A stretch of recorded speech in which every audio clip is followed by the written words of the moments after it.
multiplication of first n natural numbers.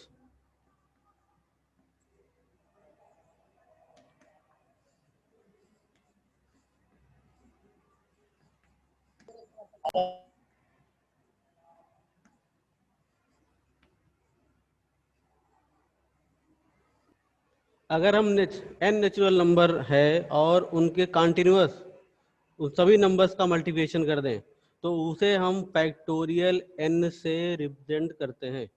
तो एक बार इस कॉन्सेप्ट को समझो, उसके बाद हम different real number natural numbers लेकर उसे हम समझाएंगे कि हाँ ये कैसे लिखा है, क्या है इसका, इस डिफिनीशन की मीनिंग क्या है।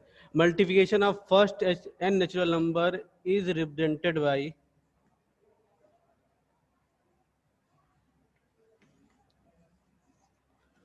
Factorial n। फैक्टोरियल n का जो सिंबल होगा ये ऐसा होगा, या फिर इसे दूसरे में ऐसा भी लिखते हैं, किसी किसी बुक में इस तरह भी लिखा पाओगे और या ऐसा भी लिखा जाता है।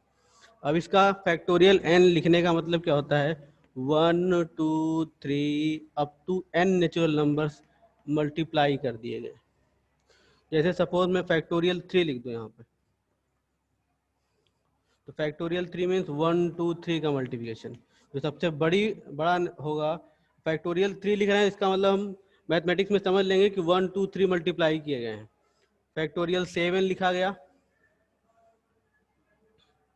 इसको ऐसा भी लिख सकते हैं, ऐसा भी। तो ये हो गया 1 2 3 up to factorial up to 7, 1 से लेकर 7 तक के नंबर्स का मल्टीप्लिकेशन, ये हो गया फैक्टोरियल 7। मतलब कभी भी हम फैक्टोरियल चाहें तो छोटी वैल्यू पे ट्रांसफर भी कर सकते हैं। यहाँ पे दिख रहा है, जैसे मान लेते हैं फैक्टोरियल 7 लिखा है। फैक्टोरियल 7 क्या है, 1 से लेकर 6 तक के नंबर का मल्टीप्लिकेशन, 1 2 3 1 टू 7 नंबर्स का मल्टीप्लिकेशन 7। अब इसमें मान लेते हैं हम ये 1 से लेकर 6 तक के नंबर इंटू 7 लिख सकते हैं ना, ऐसा। और इतना पार्ट क्या हो गया, ये हो गया फैक्टोरियल 6 और इंटू में 7, या इसे ऐसा लिख सकते हैं 7 फैक्टोरियल 6। तो यहाँ से क्या रूल मिला, हम चाहें तो फैक्टोरियल को छोटी वैल्यू पे ट्रांसफर कर सकते हैं। फैक्टोरियल 7 को क्या लिख दिया मैंने, 7 इंटू फैक्टोरियल 6। चाहे तो और यहाँ से 6 भी फ्री कर दें, 1 2 3 4 5 5 तक को फैक्टोरियल 5 लिख देंगे, 6 इंटू 7 42 हो जाएगा। इस तरह लिख सकते हैं। मतलब हम फैक्टोरियल्स को चाहें तो उसकी छोटी वैल्यू पे ट्रांसफर कर सकते हैं और उस नंबर को फैक्टोरियल फ्री बना सकते हैं। जैसे फैक्टोरियल n लिखा है, तो हम n को फ्री कर दें, इससे छोटी वैल्यू क्या होगी, फैक्टोरियल n-1। अब n और n-1 दोनों को फ्री करना है, इससे छोटी वैल्यू ट्रांसफर कर दिया n-2। अब इसका मतलब क्या हो गया, 1 से लेकर n-2 का मल्टीप्लिकेशन ये है, इसके बाद n-1 और n, ये फैक्टोरियल n को रिप्रेजेंट कर देगा। तो हमेशा फैक्टोरियल की मीनिंग क्या हो गई, जिस नंबर पे फैक्टोरियल है उतने कंटिन्यूअस नंबर का मल्टीप्लिकेशन फैक्टोरियल रिप्रेजेंट करता है। और फैक्टोरियल को हमेशा उसकी छोटी वैल्यूज पे हम चाहें तो ट्रांसफर कर सकते हैं अगर जरूरत है तो। अब बात आती है कि इसमें जो फार्मूले हैं, अगर इसमें कहीं कोई दिक्कत है तो you can raise your hand. What is the factorial notation? Factorial represent the continuous multiplication of that number up to till that number. अगर हम फैक्टोरियल n लिख रहे हैं तो n तक के नंबर्स का नेचुरल नंबर्स का मल्टीप्लिकेशन वो रिप्रेजेंट करता है। फैक्टोरियल 5 लिखा तो 1 से लेकर 5 तक के नेचुरल नंबर्स का मल्टीप्लिकेशन, क्योंकि नेचुरल नंबर पता है कि 1 से बिगिन करता है।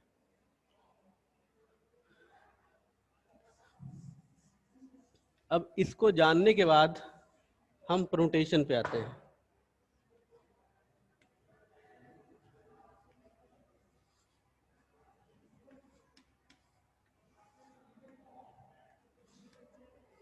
देखो इस चैप्टर में दो वर्ड यूज किए जाएंगे, एक है परमुटेशन और दूसरा है कॉम्बिनेशन, और दोनों की मीनिंग क्या होती है ये समझा जाए, फिर हम परमुटेशन एक्सप्लेन, इसका फार्मूला ड्राइव करेंगे।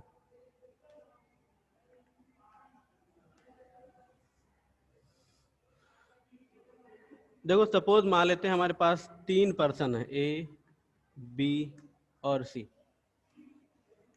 और हमारे पास एक बेंच है जिन पे कि इन 2 पर्सन्स को बैठाना है।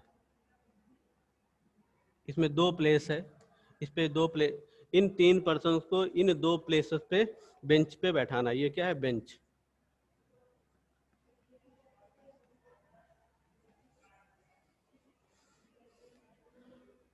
तो अगर हमको ये जो 2 पर्सन का पेयर बनाना है, हम कितने वेज से बना सकते हैं? जैसे मान लेते हैं ए और बी मुझे 2 लेने हैं, तो क्या ले सकते हैं? हो सकता है ए और बी मैं ले लूं यहाँ पे, तो ये एक कंडीशन हो गई। हो सकता है मैं बी और सी ले लूं, ये दूसरी कंडीशन हो गई। अब हो सकता है मैं ए और सी ले लूं, ये तीसरी कंडीशन हो गई। एक बार फिर से मेरी बात समझो, मैं क्या बोलना चाह रहा हूं। We have 3 persons and there is 1 bench, we have to make them sit 2 persons on the bench। हमको उन 3 में से 2 को बेंच पर बैठाना है। तो हम क्या कर सकते हैं? ए बी को हम लेकर बुला के बैठा सकते हैं, बी सी को बैठा सकते हैं और ए सी को बैठा सकते हैं। ये 3 डिफरेंट पेयर्स हम बना सकते हैं। तो ये 3 डिफरेंट पेयर क्या हो गए? These are the 3 conditions. एक चीज इसमें है कि इसमें मैंने ऑर्डर ध्यान नहीं दिया। जैसे बेंच है तो 2 पार्ट हैं इसके सपोज, तो मैं ये नहीं देख रहा हूं, मुझे खाली बेंच पे 2 लोगों को बैठाने से मतलब रह गया यहाँ पे। तो जब मैंने ऑर्डर पर ध्यान नहीं दिया है, नॉट इन ऑर्डर, मतलब कौन किधर बैठ रहा है उससे मुझे मतलब नहीं है। बेंच पर ए और बी ने अपने प्लेस ले लिए, चाहे कोई लेफ्ट बैठा चाहे कोई राइट बैठा, उससे मुझे मतलब नहीं। ए और बी बैठ सकते हैं, बी और सी बैठ सकते हैं, और ए और सी बैठ सकते हैं। These are the 3 different conditions they can follow. तो यहाँ पर हम अगर मैं ऑर्डर नहीं फॉलो कर रहा हूँ तो 3 कंडीशन बन सकती हैं। अब एक चीज और, अगर मैं इसमें ऑर्डर इन्वॉल्व कर दूं, ऑर्डर इन्वॉल्व करने का मतलब सपोज मैंने ये लेफ्ट साइड डिसाइड कर ली है, ये लेफ्ट है हमारा और ये राइट है,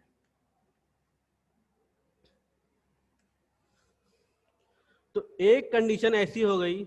अब यहाँ पे डिफरेंट डिफरेंट कंडीशन भी हो जाएंगी। जैसे मैंने ए बी पर्सन सेलेक्ट किए हैं यहाँ बैठाने के लिए, तो ए बी का ऑर्डर अगर चेंज कर देंगे तो एक दूसरी कंडीशन जनरेट हो जाएगी, ये डिफरेंट है पहली वाली कंडीशन से।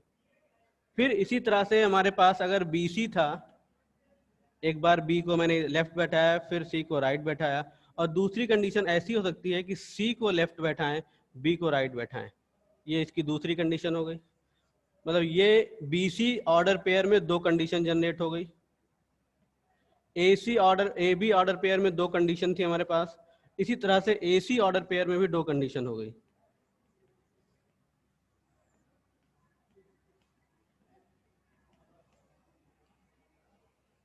अब देखो यहां पर क्या है, when we are going to pay attention on their order, जब हम उनके ऑर्डर पर अटेंशन पे कर रहे हैं तब हम कितने वेज से बैठा सकते हैं? there are 6 ways in order,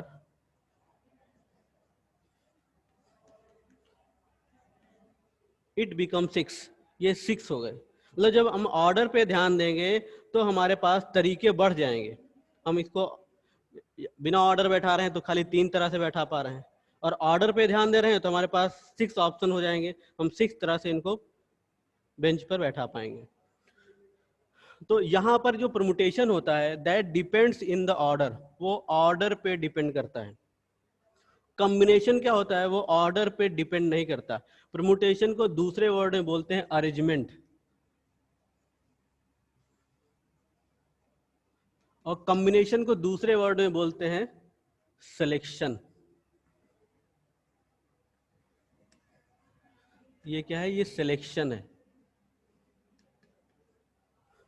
अब जैसे बोलते हैं कि that person is selected in IAS, तो आईएएस में सिलेक्शन होने के लिए हमको ऑर्डर पे ध्यान नहीं देना है। मतलब क्या है, they have given the examination and they qualified for the examination, उन्होंने एग्जाम को क्वालिफाई किया तो उनका आईएएस में सिलेक्शन हो गया। मैं किसी भी एग्जाम की मैं बात करूं तो वर्ड क्या यूज करते हैं, सिलेक्शन वर्ड यूज करते हैं कि he is selected in that examination. It means there is no, we have not to pay attention on their order, order पे अटेंशन नहीं पे करनी है कि ये अल्फाबेटिकली ए आए, ए पे इसका ये नाम था, कि अल्फाबेटिकली जेड पे ये नाम था। मुझे क्या देखना है कि उन्होंने, उनके अंदर एबिलिटी थी और उन्होंने क्वालिफाई किया, मतलब उसमें मुझे सिलेक्शन करना है। सिलेक्शन जब करना है तो मुझे केवल उनकी जिस बात पे सिलेक्शन हो रहा है उसी को लेकर उसको कलेक्ट कर लेना है।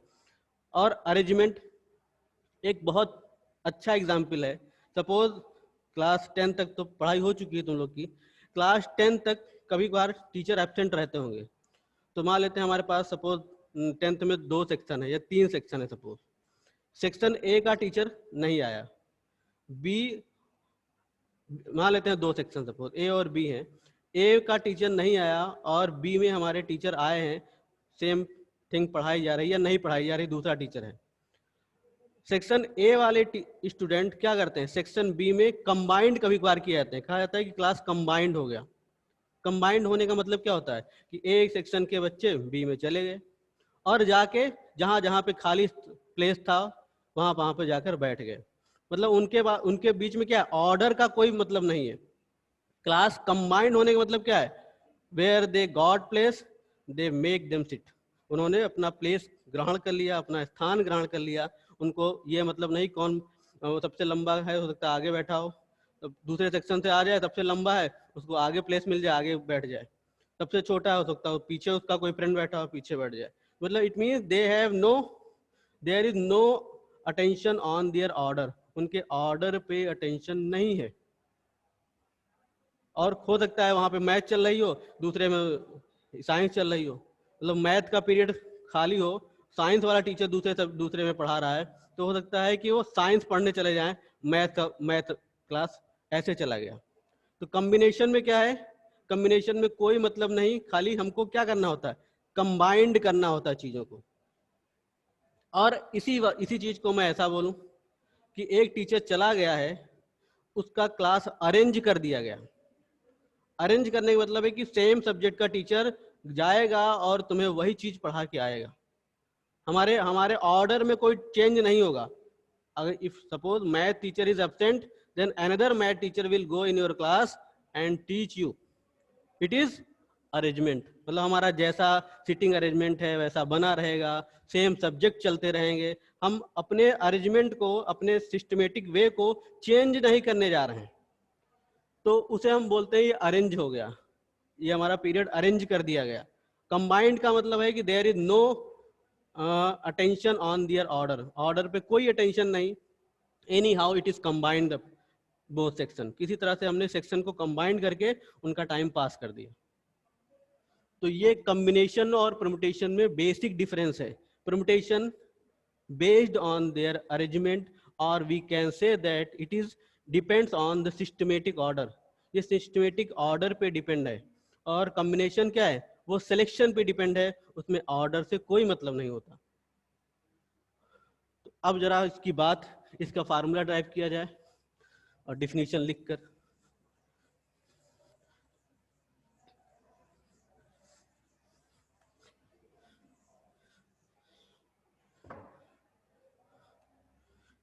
permutation is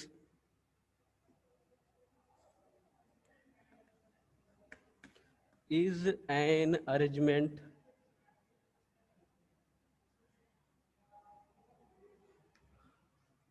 in an order in which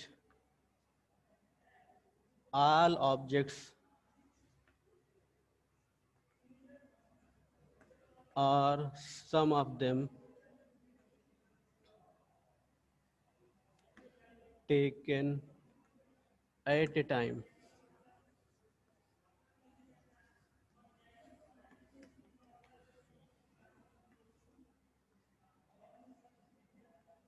एक बार फिर से इसकी डिफिनीशन देख लो क्या होता है, क्या लिखा है मैंने कि परम्यूटेशन क्या है, एक अरेंजमेंट है। कैसा अरेंजमेंट? जिसमें कि इन ऑर्डर, जिसमें कि हम ऑर्डर में चीजें रखें और उसमें सारे ऑब्जेक्ट या फिर उनमें से कुछ ऑब्जेक्ट एक बार में लिए जाते हैं। मतलब हो सकता है हम पूरे ऑब्जेक्ट एक साथ में ले लें, या फिर जैसी कंडीशन है यह हो सकता है कुछ ऑब्जेक्ट उसमें से ले लें। It is known as the permutation. इसको क्या हम बोलेंगे? परम्यूटेशन। मतलब एक सिस्टमेटिक वैनर फॉलो करते हुए अगर हम चीजों को अरेंज कर रहे हैं तो हम अरेंजमेंट मीन्स होता ही है कि सिस्टमेटिक मैनर, तो then it is known as the permutation, तब इसे हम परम्यूटेशन बोलेंगे। अगर सिस्टमेटिक मैनर नहीं है, anyhow we are randomly we are selecting the things, then it is known as the combination. अब इसका फार्मूला कैसे होता है? तो एक थ्योरम है, if there are n objects in which we have to take r,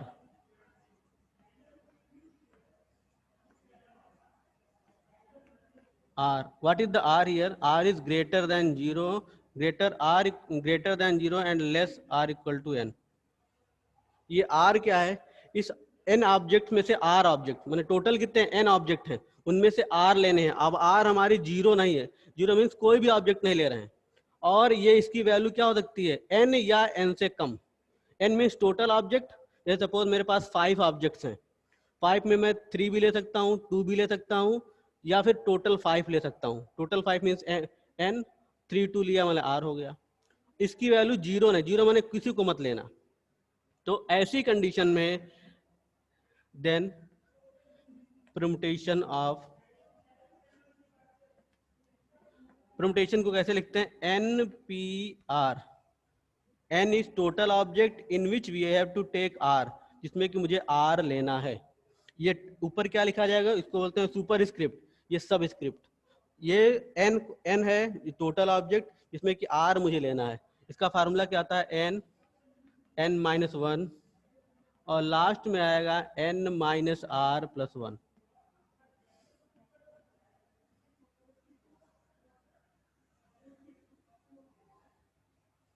this is the formula. ये formula arise करेगा। इस फार्मूले का प्रूफ मैं बताने जा रहा हूँ। एक बार फिर से समझ लो क्या लिखा हुआ है। If there are n objects in which we have to take r at a time, what is the r here? Value of r is greater than 0, less r equals to n, then the permutation npr equals n minus 1 up to so on n minus r plus 1। ये formula किसके लिए आएगा? ये p किसके लिए represent करता है? ये परम्यूटेशन वर्ड को रिप्रेजेंट करता है। एन पी आर मतलब n ऑब्जेक्ट में से r को अरेंज करना है, परमुटेट करना है। तो n minus 1 n minus R, ये क्या है? r, n minus R plus 1, it will be our formula. और इसी का फार्मूला ये बिना हमने फैक्टोरियल यूज किए लिखा है, और इसका फैक्टोरियल फॉर्म में फार्मूला आता है N P R equal factorial n, दिख रहा है कि नहीं दिख रहा? Factorial r n minus R. ये फैक्टोरियल का साइन है। बुक में ऐसा लिखा, देखोगे मेरी हैबिट ऐसे लिखने की है। दोनों ही फैक्टोरियल रिप्रेजेंट करते हैं।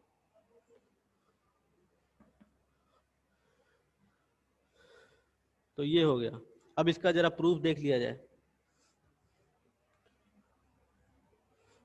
तुम में से किसी को कोई प्रॉब्लम होती है, you can raise your hand easily.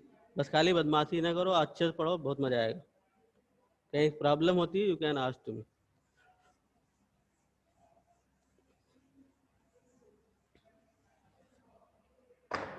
अब देखो, मैं ये यहाँ पे थ्योरम क्या कह रही है कि n ऑब्जेक्ट में से r का अरेंजमेंट करना है। अब इसको दूसरे वर्ड में हम ऐसा बोल सकते हैं, सपोज हमारे पास n स्टूडेंट्स हैं, those are standing outside of the classroom, and in the class there are r tables, r benches या r चेयर्स हैं, जिसमें कि हमको n पर्सन में से यहाँ पे बैठाने हैं। या एकदम आसान वर्ड्स में बोलो कि हमारे पास सपोज कुछ हैं बाहर, और उतनी उतनी टेबल्स उतनी चेयर्स हमारे पास अंदर क्लास में अवेलेबल नहीं है, और उसमें से क्या करना है, उनको बुलाकर बैठाना है। जैसे सपोज मेरे पास 10 स्टूडेंट्स हैं, चेयर अंदर 5 हैं, तो हम क्या करेंगे, 5 को बैठा पाएंगे ना, तो उन 10 में से 5 को किस तरह से हम अरेंज कर सकते हैं। वही कंडीशन यहाँ पर भी है कि n ऑब्जेक्ट में से r को किस तरह से अरेंज कर सकते हैं, तो वहाँ पर भी क्या है, 10 में से 5 को किस तरह से अरेंज कर सकते हैं। तो सपोज यहाँ पर मेरे पास r चेयर्स हैं,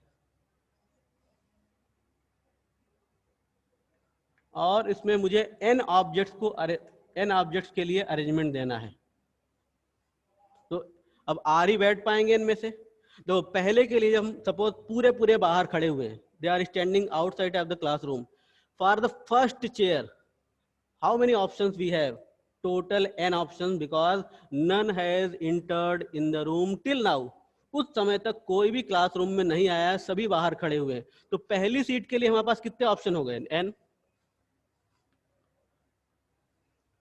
one has occupied this seat. अब इसके बाद जब इस सीट की हम बात करेंगे तो इस पर कोई पहले से बैठ चुका होगा, तो बाहर वाले में से एक हमारे पास ऑलरेडी पर्सन कम हो चुका है। तो अब ये सेकेंड सीट के लिए कितने हमारे पास ऑप्शन हो जाएंगे, एक कम हो चुका है चूंकि, तो n-1 हो गया। इसी तरह से यहाँ के थर्ड के लिए ये फर्स्ट सीट है सपोज S1, ये सेकेंड सीट है S2, ये थर्ड सीट है S3, और इसी तरह से ये rth सीट है SR मैंने लिख दिया सपोज। अब देखो ये थर्ड सीट के लिए हमारे पास कितने ऑप्शन, अब 2 कम हो चुके हैं, n एक में इसके लिए n ऑप्शन थे, इसमें n-1, इसमें n-2 हो जाएगा।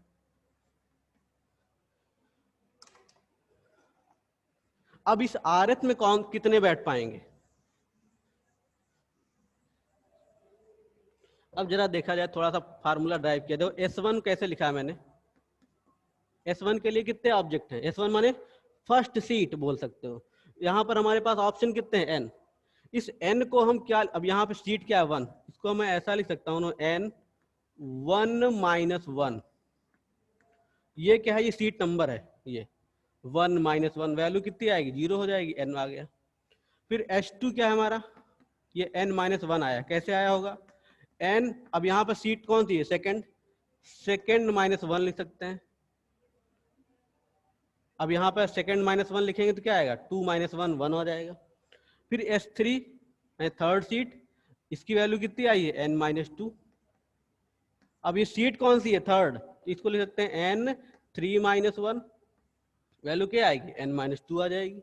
अब ये कौन सी सीट है, rth सीट है हमारी SR, वैल्यू क्या आएगी, n माइनस, अब ये r-1 हो गया, जो सीट नंबर था उससे एक सब्सट्रैक्ट करके मैंने लिखा है। यहाँ 3 था तो 3-1 था, यहाँ 2 था तो 2-1 था, यहाँ 1 था तो 1-1 था, ये वैल्यू सब में 1 है, ये क्या है, सीट नंबर है। तो ये सीट हमारी कौन सी थी, r थी, तो r-1 इसे सिंप्लीफाई करेंगे तो n-r+1 आ जाएगा। अब देखो यहाँ पर इस सीट का क्या हो गया, ऑप्शन कितने हो गए, n-r+1।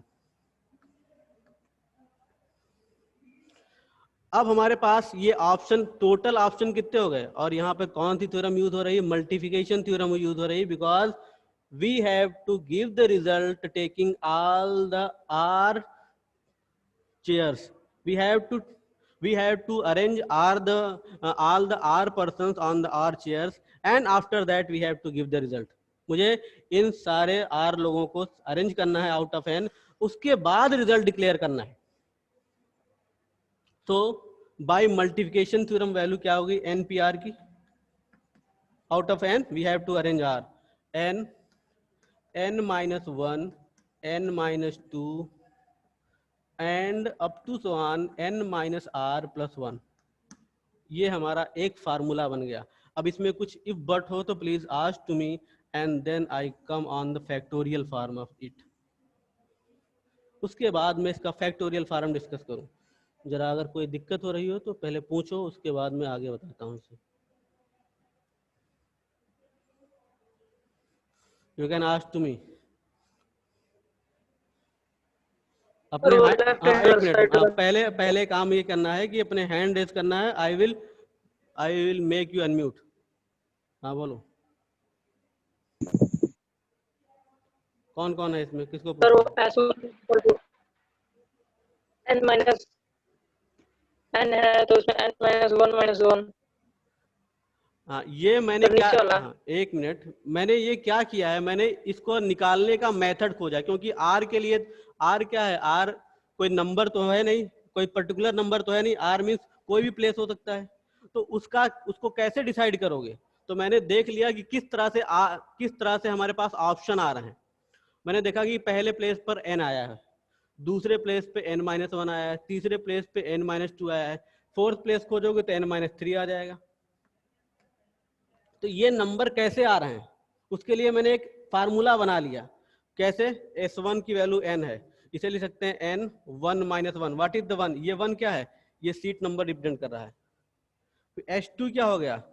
n2-1, इसको फिक्स कर दिया, ये भी फिक्स है, खाली यहाँ पे वैल्यू चेंज करते गए। ये किसको रिप्रेजेंट कर रहा है? ये सीट को रिप्रेजेंट कर रहा है। इसी तरह से 3 के लिए 3-1, और r के लिए क्या हो गया? r-1। लास्ट वाला क्या हो गया? r-1, क्योंकि r सीट के लिए हम बात कर रहे हैं, तो n-r-1 क्या हो जाएगा? n-r+1 हो गया। और चूंकि हर पूरी इवेंट को एक साथ कंबाइन करके बोलना है, तो मल्टीप्लिकेशन थ्योरम यूज होगी, सारी वैल्यूज को आपस में मल्टीप्लाई कर दिया, इस फॉर्म में कन्वर्ट हो गई। अब बताओ क्या दिक्कत है? ये जो मैंने लिखा है इसके लिए, निकालने के लिए लिखा है। ये जो फर्स्ट 3 बनाए हैं, ये एक मैंने फार्मूला बना लिया कि कैसे लिखेंगे आर वाले टर्म को। तो देख लिया कि फर्स्ट, सेकंड, थर्ड, इसके बाद 4 कैसे आ रहे हैं, उसी बेस पे मैंने आर एक टर्म लिख दिया।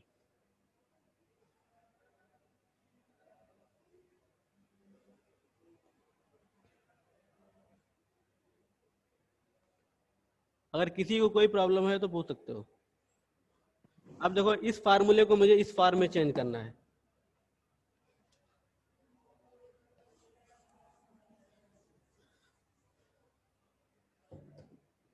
हमारे पास n p of r value i n-1, n-2 up to n-r+1। अब एक चीज ज़्यादा ध्यान दो, इस टर्म में इसके आगे वाला प्रोसीडिंग टर्म कैसे आ रहा है? इसमें एक सबस्टेट किया, ये टर्म जनरेट हुआ, इसमें एक सबस्टेट किया, ये टर्म जनरेट हुआ, इसमें, अब इसमें एक सबस्टेट करेंगे तो अगला टर्म क्या आएगा? इसमें एक सबस्टेट करेंगे तो n-r आएगा, उसमें एक सबस्टेट करेंगे तो n-r-1 आएगा, और लास्ट टर्म हमारा 1 हो जाएगा। तो एक काम हम ये करते हैं, हमने इस ये जो हमारा फार्मूला है, इसमें न्यूमरेटर और डिनोमिनेटर में 1 to n-r टर्म का मल्टीप्लिकेशन कर दिया, multiplying by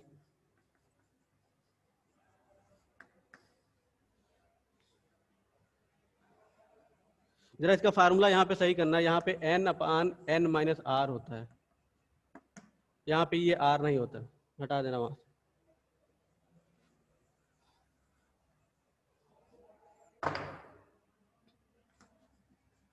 by n-r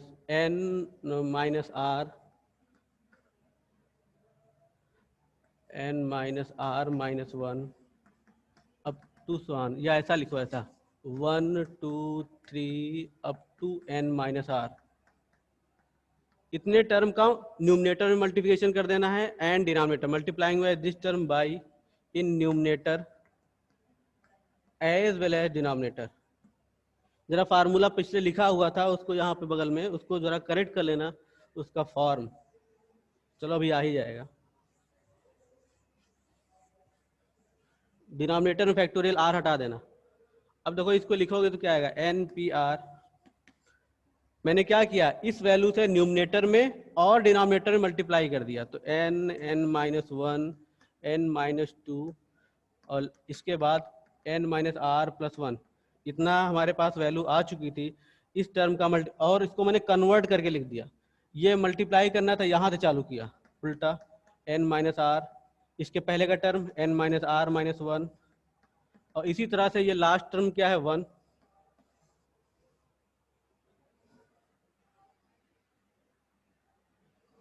last term क्या है? 1, इसके पहले का टर्म क्या है? 2। ये देखो, ये मैंने यहाँ से लिखा है ये टर्म पहले लिख दिया, इसके पहले का टर्म ये, और अंतिम टर्म 1 लिख दिया, और ऐसा ही यहाँ पे कर लिया। यहाँ पर कैसा भी कर लें, चाहे हम कंटिन्यूअस ही लिख दें। अब उसका रीजन है, मैं बता दे रहा हूँ क्यों लिखा हूँ ऐसा। देखो अब यहाँ से अगर हम टर्म काउंट करें, या इधर से ही काउंट कर लो, 1 2 3 n minus R minus one, n minus R, n minus R plus one, इसी तरह से बढ़ते बढ़ते यहाँ पे n हो गया। ये जो न्यूमरेटर है क्या हमारा दिखा रहा है, 1 से लेकर n टर्म का मल्टीप्लिकेशन दिखा रहा है। 1 से चालू हुआ और कितने टर्म है, लास्ट टर्म हमारा n है, and these are the continuous terms and these are multiplied by each other. तो by the factorial notation it can be written by factorial n, और डिनोमिनेटर में 1 2 3 n माइनस आर, इसे क्या लिख सकते हो, ये भी कंटिन्यूअस टर्म है, कब कहाँ तक,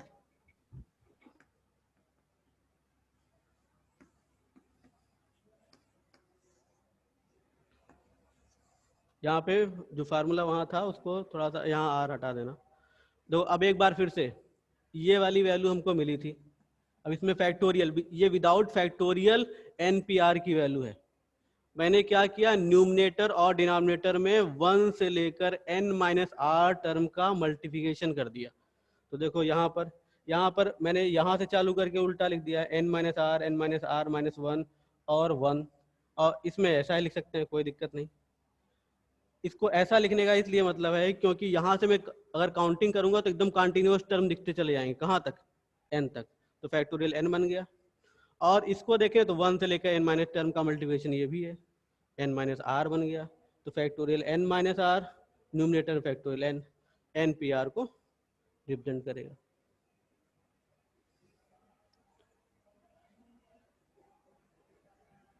ये फार्मूला हो गया, या फिर बुक में ऐसा लिखा है तो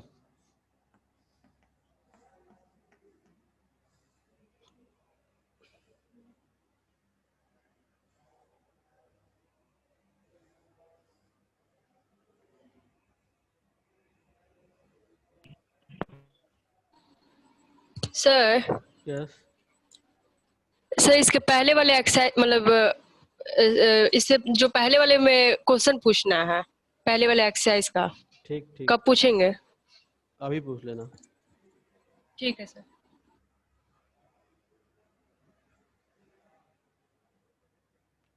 तो ये formula in the form of factorial हो गया, और ये फार्मूला विदाउट फैक्टोरियल है। अब इसमें कुछ चीजें हैं, जैसे फैक्टोरियल 0 की वैल्यू 1 कैसे प्रूव होती है। तो फैक्टोरियल 0 अगर हम लिखेंगे तो फैक्टोरियल 0 की वैल्यू 0 नहीं होती है, फैक्टोरियल 0 की वैल्यू 1 होती है। इसको मैं प्रूव करके दिखा देता हूँ यहाँ पे। और एक चीज और, तुम्हारा कौन सा क्वेश्चन है? Yes sir. कौन सर सा? क्वेश्चन पढ़ रहे, सुनिएगा। मतलब एक्सरसाइज का नहीं, दूसरे बुक का है। In the monthly test, the teacher decided that there will be the 3 questions, one from each of the exercise 7, 8 and 9 of the textbook. If there are 12 questions in exercise 7, 18 in exercise 8 and 9 in the exercise 9, in how many way can 3 questions be selected? एक minute, हमको 3 exercise है ना, exercise कितनी है? Exercise ऐसे अलग अलग sir दिया है। हाँ, ये सब 3 ही है बस। 3 एक्सरसाइज से 3 क्वेश्चन सेलेक्ट करने हैं ना, ये पूछा है तुमने। एक्सरसाइजेस हाँ। 3 हैं, इसमें से 3 क्वेश्चन सेलेक्ट करना है, और हर एक्सरसाइज से 1 क्वेश्चन सेलेक्ट करना है ना। और पहली एक्सरसाइज में कितने क्वेश्चन है? One from each of the exercise 7, 8 और 9। मतलब हाँ, एक्सरसाइज नंबर बता रहा है कि 7, 8, 9 ये एक्सरसाइज है हमारी, इससे हर से एक एक क्वेश्चन लेना है ना। अब एक एक्सरसाइज फर्स्ट एक्सरसाइज 7 में कितने क्वेश्चन है? क्वेश्चन नंबर बता रहा है। ये नहीं बताया, फिर ये नहीं बताया, फिर उसके बाद बोल रहा है if there are 12 question in exercise 7, 18 इन एक्सरसाइज 8 एंड 9। एक्सरसाइज 7 में कितने क्वेश्चन बोल रहा है? ये डायरेक्टली नहीं बता रहे कि इसमें इतना क्वेश्चन है, बस बोल रहा है कि लास्ट उसकी लास्ट लाइन पढ़ो, क्या बोल रहा है लास्ट में? Yes sir. if there are 12 questions in exercise 7, 18 and 9, exercise 8 and 9 in exercise 9, in how many way can 3 questions be selected? 7 में 12 क्वेश्चन बता रहा है ना, 8 में कितनी बता रहा है? अलग अलग नहीं बता रहे, बस यही लिखा ही है डायरेक्टली। मैं क्वेश्चन का पूरा क्वेश्चन तुम्हारा नहीं समझ पा रहा हूँ। अगर देखो, अगर क्वेश्चन नंबर नहीं बता रहा है तब के लिए जो क्वेश्चन, अगर क्वेश्चन नंबर बताएगा तो उसने क्वेश्चन में से एक क्वेश्चन सेलेक्ट करेंगे। अभी सिलेक्शन नहीं पढ़ा है तुमने, ये कॉम्बिनेशन का क्वेश्चन है। तो अगर मान लेते हैं वो जैसे पढ़ रही हो तो लास्ट में पढ़ रही हो कि 7 में 12 क्वेश्चन है और 8 में 18 क्वेश्चन है, ऐसा कुछ बोल रही हो? क्या बोल रही हो? हम सर पूरा पढ़े फिर से। एक बार थोड़ा धीमे आराम से पढ़ो question. Yes, sir. In a monthly test, the teacher decided that there will be the 3 questions, one from each of exercise 7, 8 and 9 of the textbook. ठीक, If there are 12 questions in exercise 7, 18 in exercise 8 and 9 in exercise 9, और फिर वही in how many वे, तो ये question ही हमको नहीं समझ में आ रहा है क्या हाँ, बोलना तो पहले चाह समझ रहा लो है। तुम क्वेश्चन। वो क्वेश्चन में कह रहा है कि किसी टेस्ट में 3 क्वेश्चन करने हैं और हर से एक एक क्वेश्चन करना है। तो 7 में क्वेश्चन नंबर, ये जो एक्सरसाइज 7 है उसमें 12 क्वेश्चन है, 8 और 9 में 18 क्वेश्चन है। तो कितने वे से उसको वो क्वेश्चन को सॉल्व कर सकता है?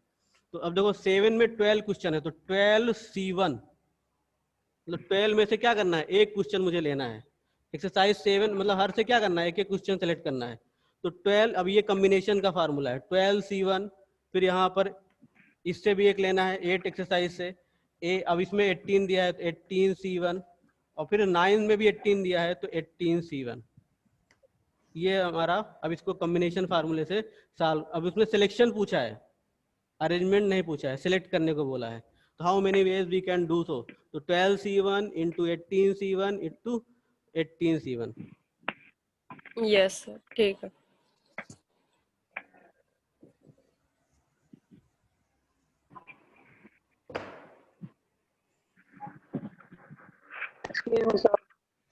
हाँ यस। सर मेरा थोड़ा नेटवर्क खराब हो गया तो थोड़ा वो एक बार और बता दीजिए, मल्टीप्लाइंग बाई के बाद से। कहाँ नेटवर्क खराब हो गया? देखो 1 से लेकर n-r, ये फार्मूला मैंने ड्राइव किया, इसको समझ में आ गया है? इतना पार्ट समझ में आया है? Yes sir. ठीक है, इसके बाद देखो क्या लिखा हुआ है इसमें। न्यूमरेटर और डिनोमिनेटर में 1 से लेकर n-r टर्म का मल्टीप्लिकेशन कर दिया। ये 1 से लेकर n-r, तो 1 से लेकर n-r यहाँ मल्टीप्लाई कर दिया न्यूमरेटर में, 1 से लेकर n-r डिनोमिनेटर मल्टीप्लाई कर दिया। तो जब न्यूमरेटर चेक करोगे तो 1 से लेकर n टर्म के कॉन्टिन्यूअस मल्टीप्लिकेशन है यहाँ पर। और हमारा फैक्टोरियल बोलता है कि अगर 1 से लेकर n तक के मतलब कॉन्टिन्यूअस